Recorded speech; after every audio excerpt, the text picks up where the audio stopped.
Mä oon Cindy Hofren. Olen Martti Rilli. Heippa, mä oon Kukka. Olen Lea Lipponen. Mä oon Kuittisen Jukka. Mä oon Hilda Rilli.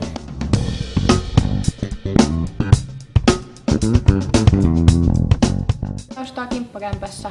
Helsingissä ja ollaan chilli.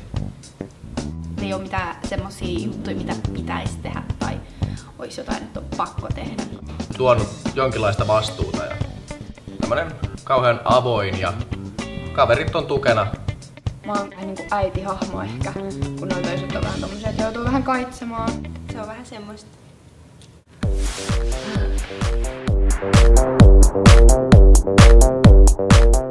No mä nyt oon aika normityyppi sillä lailla. Luontoa rakastava ihminen. Mä oon tämmönen komea. No kaikki sanoo, että mä hermostun tosi helposti. Siis mäkö muka siivousfriikki? En todellakaan oo. No omasta mielestä mä oon tosi hauska, että semmonen niinku koomikko.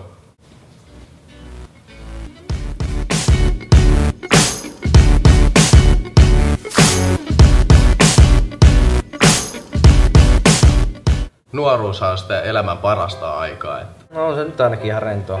Nuoruus on vaan kiva juttu. Nuoruus on ihanaa aikaa, kun voi vaan treenata ja Nauttii kaikesta. Ei oo ryppyjä. Silloin pystyy tehdä kaikkea, mutta Vapaa. Nuoruus on vähän epävarmuuden aikaa, niin mieluummin sit menis tän vaiheen vaan ohi.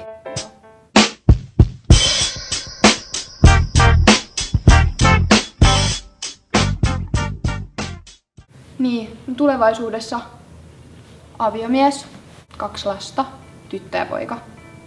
Nimi mä en oo vielä päättänyt. Semmonen perus huvila jossain rannalla. No mä oikein tiedä. Tää on ihan tommosia normijuttuja, niin kuin varmaan kaikilla. no lakimies. Siihen mä tähtään. Mä toivon sitä, että maailmassa olisi kaikki tosi hyviä.